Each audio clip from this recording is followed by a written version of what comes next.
Mission Walk, India's #1 most advanced rehabilitation and physical therapy center, Manikonda, Alkapur Road. Call 9177 300 194. మా branches Hyderabad, Delhi మరియు పూణేలో కలవు. మామూలు మనం ఉన్నాం కదా, ఏంది ఇప్పుడు మద్యపానం నిషేధం అన్నాడు కదా, నేను కూర్చొని ముందు అవుతున్నా, పోలీసులు వచ్చారు, నరకపాలెం స్టేషన్ తీసుకెళ్లారు నన్ను. ఎక్కడ తాగుతున్నావు? మామూలు బయటకు తాగుతున్నా. బయట అంటే ఎక్కడ? ఇప్పుడు కృష్ణబాబు కాలనీ కాడ ముందు అవుతున్నా, వచ్చారు తీసుకెళ్లారు. బహిరంగంగా తాగుతున్నా? బహిరంగ తాగుతున్నా. అప్పుడు చంద్రబాబు ఉన్నప్పుడు నేను అప్పుడు పోలీసులు తెలిసి తిరగోళ్ళు కాదుగా. ఇప్పుడు పాయింట్ ఏంటంటే, ఇప్పుడు కొన్ని స్ట్రిక్ట్ రూల్స్ ఉంటాయి. కొన్ని రూల్స్ అనేవి కొన్నిసార్లు గవర్నమెంట్ పెట్టినప్పుడు, ఇప్పుడు అంతందుకు కరోనా వచ్చిందన్న, కరోనా రాకముందు పోలీసులు ఎక్కడ ఏం పట్టించుకునే వాళ్ళు కాదు. ఆ కరోనా వచ్చినప్పుడు అదే అంటుంది, కరోనా వచ్చింది అప్పుడు కొత్త రూల్స్ ప్రవేశపెట్టారు. ఏంటి, జనాలు ఎక్కువ గుమ్మడిగా ఉండకూడదు, బయట తిరగకూడదు, పల్లెటూర్ల మీద కూడా పడి ఎతికి పట్టుకొని తీసుకెళ్ళి ఉన్నారు స్టేషన్లకు కూడా.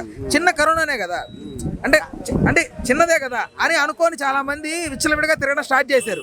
అర్థమైందా? కానీ కరోనా అనే మహమ్మారి ఎంత ఇబ్బంది పెట్టిందో జనాల్ని మీకు తెలుసు. కానీ ఆ విషయం గురించి వాళ్ళకి బాగా సంక్షిప్తంగా వాళ్ళకి తెలుసు కాబట్టి, పోలీసులకి అది ఎలాంటి ప్రభావం తీసుకొస్తుందో తెలుసు కాబట్టి వాళ్ళు జాగ్రత్త చేసి అందరిని దూరం పెట్టడం కోసం ఊర్ల మీద పడి జనాలను పట్టుకొని వెళ్ళిపోయేవాళ్ళు. కరోనా లేదు కన్నా, ఇప్పుడు కరోనా లేదుగా. అంటే నేను అంటే ఎగ్జాంపుల్గా కరోనా అని చెప్పా. ఇప్పుడు మనకు రాష్ట్రం బాగుండాలంటే, ఇప్పుడు ఫర్ సపోజ్ అన్న, నువ్వు బయట ఫారెన్కి వెళ్ళావు, వేరే దేశానికి వెళ్ళావు, వేరే దేశాల రోడ్ల మీద కూర్చొని తాగుతారా? అలాంటప్పుడు ఒక కండిషన్ పెట్టావు, కాదంటలేదు. నేను అలా మద్యపానం ఆపేసి, అంటే నిజంగా ఆపేసి ఓకే అంటారు అందరూ? ఓకే, ఇది మద్యపానం ఆపేసేసి దాన్ని మాటలు చెప్పినంత ఈజీ కాదు. మనం మద్యపానాన్ని ఆపుకొని మనం సాయంకాలం కష్టపడే వాళ్ళు మీరు ఒక రోజుకు ఒక 500-600 సంపాదించుకుంటే 200 పెట్టి తాగితే గానీ మీకు ఆ రోజు గడవదు. 600 నేను తాగుతున్నాను కాబట్టి, ఏదో ఎక్కడ సపరేట్ కొట్టుందన్న, వాటర్ పడి గ్లాసులు అమ్ముతున్నారు, అక్కడ కూర్చున్నాము. అక్కడ కూడా పోలీసులు తీసుకెళ్తే అది కట్ అయినామన్నా. ఇంటికి వెళ్ళి తాగొచ్చు కదా.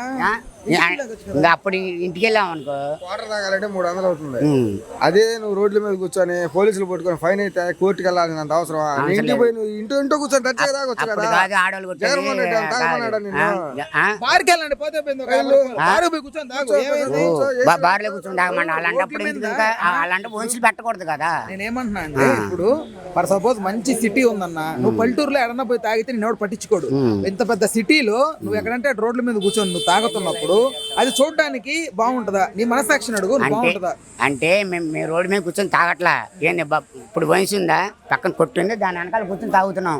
అక్కడ పోలీసులు వచ్చి పట్టుకెళ్తాను, మనం ఏం చేస్తాం కాళ్ళంటే ఆ వయసు ఎందుకు తీసి. మీరేం పని చేస్తుంటారు? నేను పూల వ్యాపారం చేస్తాను. మీ బండి దగ్గర తాగు. బండి అడగదు వ్యాపారం, అప్పుడు వ్యాపారం పోయిద్ది. 24 గంటల వ్యాపారం ఉండదుగా, ఏదో ఖాళీ టైం దొరికింది, ఖాళీ టైం ఉంటుంది కదా. ఒక గంట సేపు కూర్చో ప్రశాంతంగా.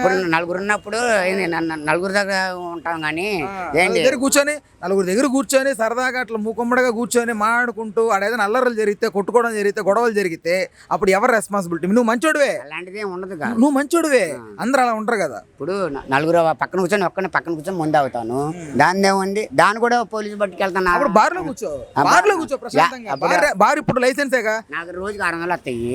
ఏంది బారు వాడికి 50 రూపాయలు, ఏంది 50 రూపాయలు ఎక్స్ట్రా పెట్టాలి. ఏంది మళ్ళీ లోపల మళ్ళీ అది తలక నొప్పి, ఏంది ఎన్ని ఎందుకు? అందుకే జగన్ అన్న చూస్తున్నాను, అన్న ఎన్ని కాదన్న, నువ్వు దిగిపోవు అన్న అంటే మందు జస్ట్ ఇప్పుడు పోలీసులు గురించి కాదు, అసలు మందు గురించి కాదు. రాజధాని అన్నాడు, ఏం చేశాడు? నేను ఇంటర్ చదివాను. ఏంటి, నాకు అంతకుముందు చంద్రబాబు ఉన్నప్పుడు నాకు జాబ్ వచ్చింది. రాజధాని నీకు ఎలా ఉపయోగపడుతుంది అనుకుంటున్నావు? రాజధాని నేను 3 సార్లు రాజధాని ఉండదు అసలు. ఓకే, ఉండదు. నీకు రాజధాని ఎలా ఉపయోగపడుతుంది అనుకుంటున్నావు? రాజధాని అనేది ఒకసారి ఉందనుకో, ఏంటి నాలంటే చదువుకున్న వాళ్ళు ఉంటారు, ఏంటి చదువుకుని ఉన్నా సరే అక్కడికి వెళ్తాం. ఏంది, ఏమండి ఎంత చదివా నా సర్టిఫికేట్ మీద చూస్తాడు, ఆ చదువు ఇంటర్ చదివా అయ్యా బాబు ఆ రాయని, ఒక 10 ఏళ్ళ జాబ్ అని వచ్చింది నాకు. అది కొన్ని విషయం చెప్పేసా. అది అంటే జగన్ అన్న దిగన్న వద్దన్న, బాబుకి ఇద్దాం అనుకున్నా. బాబే మస్ట్ బాబే, బాబు వస్తే మంచి చేస్తాడు. నేను నమ్మా. ఎందుకంటే బాబు కాలంలో ఉన్నంతసేపు నాకు పొలిటీషన్ తెలియదు. జగన్ అన్న వచ్చాడు, నన్ను పొలిటీషన్ తీసుకెళ్ళాడు. కొన్ని నిమిషం చెప్పేసి అది. సరే, ఓకే. నమస్తే అన్న. నమస్తే అన్న. ఈసారి గుంటూరు 1 టౌన్కి ఎమ్మెల్యేగా ఎవరు వస్తారు అనుకుంటున్నారు? ఎమ్మెల్యేగా ముస్తఫా వాళ్ళ డాక్టర్ వచ్చింది.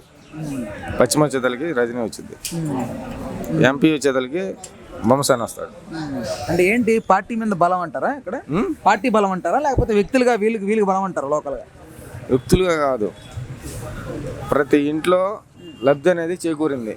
ప్రతి పేదవాడికి ఆరోగ్యశ్రీ కానీ అమ్మఒడి కానీ ప్రతి పథకంలో లబ్ధి చేకూరింది. ఇప్పుడు ఈ పథకాలన్నీ కూడా కిందటి ప్రభుత్వంలో ఉన్న పథకాలనే వీళ్ళు పేర్లు మార్చి పెట్టారు అని చెప్పి ఒక వాదన వినపడతా ఉంది. దానికి మీరేమంటారు? 2014 ప్రభుత్వంలో రైతులను మోసం చేశాడు, మహిళలను మోసం చేశాడు, అన్ని మోసం చేశాడు. రైతు రుణమాఫీ అన్నాడు, డ్వాక్రా రుణమాఫీ అన్నాడు, ఏదో 610 హామీలు ఇచ్చాడు. ఏ ఒక్క బాబు వస్తే జాబ్ వచ్చిందనే 610 హామీలు ఇచ్చాడు బాబు గారు. మరి ఏ ఒక్క హామీ నెరవేర్చారో చెప్పమనండి. 2014 కాడి నుంచి 19 దాకా. ఇప్పుడు జగన్మోహన్ రెడ్డి గారు ఇచ్చిన హామీలు కూడా చాలా వరకు నెరవేర్చలేదని చెప్పి వినపడతా ఉన్నాయి. 99% పథకాలు ప్రతి ఒక్క ఇంట్లో లబ్ధి చేకూరింది. అంటే సంక్షేమ పథకాలు అభివృద్ధి లేదు అంటున్న వారికి 99% లబ్ధి చేకూరింది. ఏ కుటుంబంలో మంచి జరగలేదో నాకు చెప్పమనండి. ప్రజల్నే గుడ్ల మీద చేసుకొని నా ఇంట్లో న్యాయం జరగలేదు అని ఒక మాట ఎవరైనా చెప్పమనండి. అందరికీ అన్నీ అందే అంటారు. నవరత్నాలు అందరికీ అంది. ప్రతి కుటుంబం వాలంటరీ వ్యవస్థ, సచివాలయ వ్యవస్థ. ఎన్ని లక్షల ఉద్యోగాలు ఇచ్చారు? 2,50,000 పైచీలకు ఉద్యోగాలు ఇచ్చారు. మరి బాబు 2014 కానీ 19 దాకా ఎన్ని లక్షల ఉద్యోగాలు ఇచ్చారు చెప్పండి. డిఎస్సి ఉంది, ఎన్ని పోస్టులు ఇచ్చాడు? 5 లక్షలు. ఆర్టీసీ ఉంది, ప్రభుత్వం విలీనం చేశాడు. ఆర్టీసీ ఉద్యోగస్తులు కానీ ఎవరన్నా కానీ. కాకపోతే ఏంటంటన్నా ఈ మద్యపానం ముందు అనే దాంట్లో కొద్దిగా ఉంది. అంటే ఏంటి మద్యపానంలో ఏముంది? ఏంటి మీకు రేటు పెరిగింది అంతేనా ప్రాబ్లం? రేటు పెరిగిందంటే రేటు దేనికి పెంచాడు? మానుకుంటారని పెంచారు. జనం మద్యపాన నిషేధం అన్నాడు జగనన్న, మానుకుంటారని పెంచారు. కానీ కూడా కూలి చేయటం, తాగటం, ఎక్కడ పడితే అక్కడ గణగోళ గోళాలు ఇవన్నీ జరుగుతున్నాయి. ఇప్పుడు మానుకుంటారని పెంచడం అనేది ఆ స్ట్రాటజీ ఏదైతే ఉందో అది కరెక్టేనంటారా? కరెక్టే, 100% కరెక్ట్. రేటు పెంచితే ఇలా 500 రూపాయలు సంపాదిస్తున్నాడు అన్న. ఇప్పుడు నా పాయింట్ చెప్పేది 500 రూపాయలు కూలికి పోయి సంపాదిస్తున్నాడు, 300 పెట్టి ముందు అవుతున్నాడు. ఇంట్లో పిల్ల పరిస్థితి ఏంది? ఇప్పుడు ఒకప్పుడు కేజీ బియ్యం 30 రూపాయలు ఉంది, ఇప్పుడు 60 రూపాయలు అయింది. అర్థమైందా? బియ్యం తినకుండా అన్నం తినకుండా ఆపేస్తున్నారా? చపాతీలు తింటున్నారు అందరూ, అన్నం తింటున్నారుగా. ఎంత రేట్ అయినా అన్నమే తింటున్నారుగా. మరి మద్యం కూడా ఎంత రేటు పెరిగినా కూడా మద్యం తాగుతారు ఖచ్చితంగా అలవాటు పడ్డోళ్ళు అని చెప్పి ఆ మాత్రం తెలియదు అంటారా? ఎవరికి? జగన్మోహన్ రెడ్డి గారికి కానీ పైన ఉన్న సలహాదారులు. అవును, జగన్మోహన్ రెడ్డి తాగమంటలేదు కదా. తాగడం మానిపించడం కోసమే కదా రేటు పెంచుతున్నాడు. తాగడం మానిపించడం కోసమే రేటు పెంచుతున్నాడు కదా. నేను అదే అంటున్నా. ఇప్పుడు బియ్యం రేటు పెరిగింది, అన్నం తినకుండా ఆపేస్తున్నావా? లేదుగా. నిత్యావసరాల ధర పెరిగినాయి, ఖచ్చితంగా తీసుకుంటున్నాగా. ఎన్ని రేటు పెరిగినా తీసుకుంటున్నాగా. ఈ మద్యము అంతే, ఆగదు. ఇది ఆగదు అని తెలీదా సామాన్యుడిగా? నీకు తెలిసిన విషయం, నాకు తెలిసిన విషయం ప్రభుత్వానికి తెలీదా? మరెందుకు మద్యపానం ఆపడం కోసమే రేటు పెంచుతున్నానని కప్పిపుచ్చుకోవడం ఎందుకు? ఎందుకు అలాంటి మాటలు కప్పిపుచ్చుకోవడం ఎందుకు అంటున్నా? ఇప్పుడు గవర్నమెంట్ మద్యపానాన్ని నిషేధం చేయడం కోసమే రేటు పెంచుతున్నాము అనే మాట అది కరెక్టేనా? అసలు కాదు కదా. ఎందుకంటే నిత్యావసర ధరలు ఈరోజు పెరిగాయి అన్న. నాకు తెలిసి 40 రూపాయలు గోధుమ పిండి ప్యాకెట్ ఈరోజు 70 రూపాయలు అయింది. నువ్వు వాడట్లేదా? 30 రూపాయలు కేజీ చక్కెర 56 రూపాయలు అయింది, వాడట్లేదా? 30 రూపాయలు కేజీ బియ్యం, 60 రూపాయలకి ఈరోజు మసూరా కేజీ బియ్యం తినట్లేదా అన్నం? అనేది ఏంటంటే సామాన్య మానవుడు రోజుకి ఒక రోజు కూలి ఎంత సంపాదిస్తాడు? 500 సంపాదిస్తాడు, 600 సంపాదిస్తాడు. దాంట్లో నువ్వు 300 పెట్టి క్వార్టర్ ముందాగితే ఇంట్లో పెళ్ళంగా ఇంటికి ఆ విషయం తెలియదా జగన్మోహన్ రెడ్డికి అంటున్నా? ఎవరు? జగన్మోహన్ రెడ్డికి ఆ విషయం తెలియదా? ఎందుకంటే ఇప్పుడు అది ఒక సాకే కదా. జగన్మోహన్ రెడ్డి తాగమంటలేదు కదా. మరి తాగమనట్లేదు అన్నప్పుడు రేట్ ఎందుకు పెంచడం అంటున్నా నేను. రేటు ఎందుకు పెంచడం? నువ్వు ఆపాలనుకుంటే పూర్తిగా ఆపేసి. అన్నా 56 కంపెనీలు బాబు ఉండా ప్రభుత్వంలో వచ్చిన లైసెన్స్ కంపెనీలు ఇవాళ ముందమ్మేది. అది కరెక్ట్. 56 కంపెనీలకి ఇచ్చాడు లైసెన్స్. అది కరెక్ట్, నేను ఒప్పుకుంటా. ఆయన జగన్ ముందు కాదు అది, నాకు తెలుసు. 56 కంపెనీలకి ఇచ్చాడు లైసెన్స్. పోతా అవును, జగన్మోహన్ రెడ్డి కంపెనీలు కాదు, ఆయన ఇచ్చిన కంపెనీ, బాబు ఇచ్చిన 56 కంపెనీలు, కంపెనీ పేరు కూడా చదువుతాయి, ఏ కంపెనీ ఎవరిది అనేది. అదే అంటున్నా ఓకే, ఆయన ఇచ్చిందే. కాకపోతే ఇలా జగన్ ముందు అంటున్నారు, అది జగన్మోహన్ రెడ్డి ఇచ్చిన ముందు కాదు. ముందు కాదు, అది పాత ప్రభుత్వంలో పోయేటప్పుడు ఇచ్చిన లైసెన్సులే అయ్యి. అవును అవును, 56 కంపెనీలకు ఇచ్చాడు. ఇవాళ ప్రచారం ఏం చేస్తున్నాడు,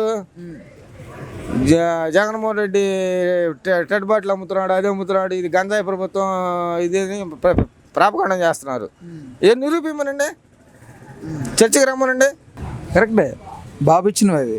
ఇప్పుడు రాజధాని అంటారా, ఇప్పుడు ఈడుందన్నా, ఇది జిన్నా టవర్ సెంటరు.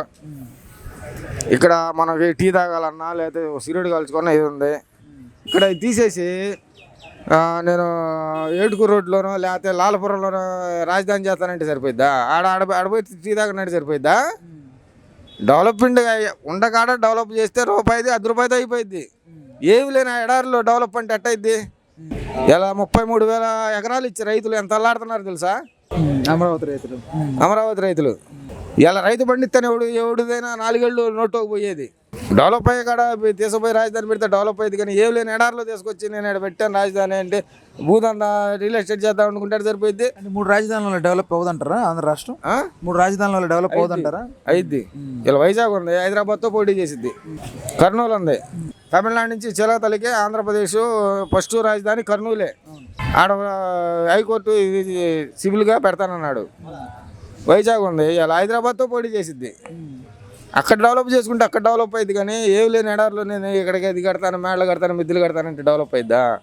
నేను చెప్పేది ఒకటేనన్నా, ఏ ఇంట్లో అయితే లబ్ధి చేకూరలేదో ఈ ప్రభుత్వంలో గుండెల మీద చేసుకొని చెప్పమని ఎవరినైనా, నాకు ఈ పథకం రాలేదు, ఇది రాలేదు, నాకు అసలు ఈ జగన్మోహన్ రెడ్డి వల్ల రూపాయి రాలేదని ఎవరినైనా చెప్పమనండి, గుండెల మీద చేసుకొని చెప్పమనండి. మీ ఇంట్లో న్యాయం జరిగితే ఓటేయండి, మీ ఇంట్లో మంచి జరగకపోతే ఓటేయబాకండి. నమస్తే, నేను మోనిక. తెలుగు రాజ్యం ఇక ఊరూరా రాబోతోంది.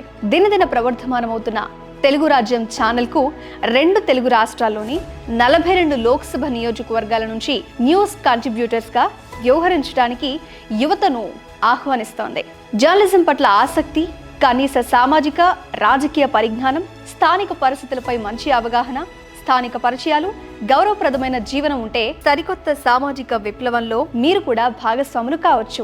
మీ అంతరంగాన్ని ఆవిష్కరించవచ్చు. ప్రతి లోక్సభ నియోజకవర్గ పరిధిలో 2కి అవకాశం ఉంటుంది.